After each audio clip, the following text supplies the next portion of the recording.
प्यारे बच्चों नमस्कार।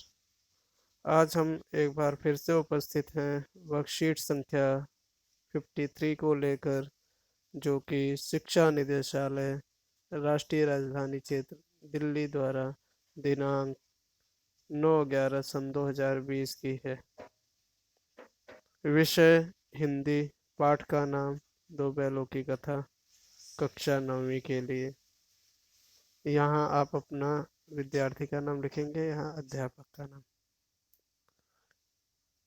प्यारे बच्चों, हम वर्कशीट के माध्यम से अब पुनरावृत्ति का कार्य कर रहे हैं। और पुनरावृत्ति तब होती है जब ये माना जाता है कि हमारा सिलेबस लगभग कंप्लीट हो चुका है। तो हम इस पुनरावृत्ति के कड़ी में आगे बढ़ते हैं और आज दो बैलों की कथा पाठ की पुनरावृत्ति के माध्यम से आपको बताते हैं। चलिए शुरुआत करते हैं। आज दोनों के सामने फिर वही सूखा भूसा लाया गया, यानी बैलों के सामने। आपको कहानी पता ही है, नहीं पता है तो बता देता हूँ कि झूरी के दो बैल थे, हीरा और मोती।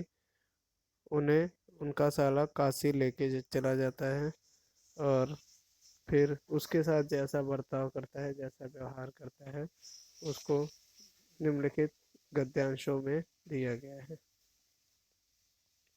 दोनों चुपचाप खड़े रहे।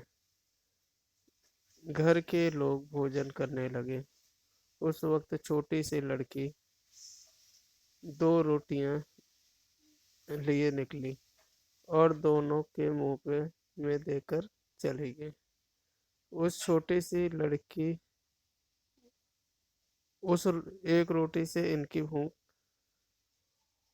तो क्या शांत होती, पर दोनों के हृदय में मानो भोजन मिल गया। यहाँ भी किसी सज्जन का वास है। लड़की लड़की भैरव की थी। भैरव अर्थात उसका भाई, जो काशी है उसका भाई। उसकी माँ मर चुकी थी। सौतेली माँ उसे मारती रहती थी, इसलिए इन बैलों से उसे एक प्रकार की आत्मीयता हो गई थी। प्यारे बच्चों, यहाँ देखने वाली बात यह है कि एक छोटी सी लड़की आती है और वो एक एक रोटी बैलों को दे देती है। एक रोटी से उनका पेट नहीं भरता, लेकिन जो प्रेम से रोटी उन्हें खिलाई गई थी बैलों को, उससे उनकी आत्मीयता जुड़ गई।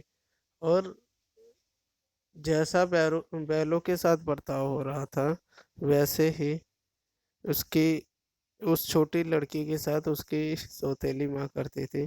इसलिए दोनों के जो एक इमोशनल थे, वो दोनों को एक जैसे ही लगे, क्योंकि लड़की के साथ उसकी माँ सौतेली व्यवहार कर रही थी।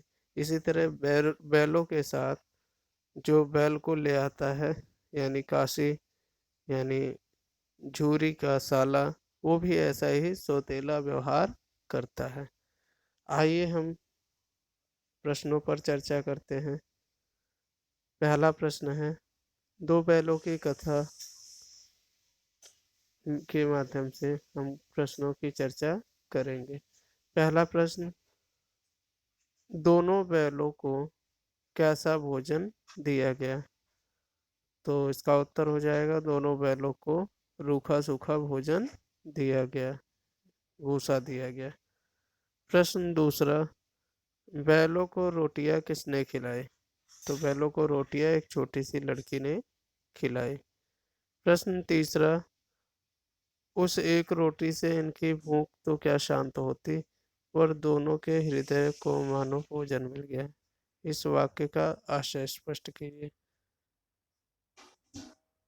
इस वाक्य का आशय यह है कि बैलों को प्रेम से दिया गया एक रोटी ही उनको ऐसा लगता है मानो उसके सम्मान के लिए एक प्रेम से दिया गया भोजन था, इसलिए उनके लगता है मानो उनके हृदय को रोटी, मतलब उनके दिल को रोटी मिल गई, भोजन मिल गया। प्रश्न चौथा, छोटी लड़की के पिता का क्या नाम था? तो आपने देखा होगा बच्चों, छोटी लड़की के पिता का नाम भैरव था। क्या था? भैरव। प्रश्न पांचवे पे अगर चर्चा करें तो लड़की को बैलों से आत्मीयता क्यों थी? तो मैंने पहले ही बताया कि लड़की की जो माँ है, सौतेली माँ,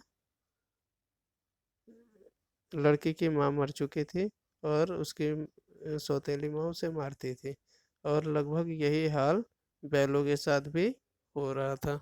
यही कारण है कि लड़की की बैलों से आत्मीयता हो गई थी। उम्मीद करता हूँ कि यह वीडियो आपके लिए काफ़ी हेल्पफुल होगा। अगले वीडियो में हम फिर से उपस्थित होंगे। कोरोना दिल्ली में बढ़ता जा रहा है, तो मास्क अवश्य लगाएं, कोशिश करें घर से बाहर ना निकलें, और साथ ही उचित दूरी बनाए बनाए रखें ताकि हम कोरोना को हरा सकें। इन्हीं शब्दों के साथ इस वीडियो को विराम देता हूँ। तब तक के लिए नमस्कार।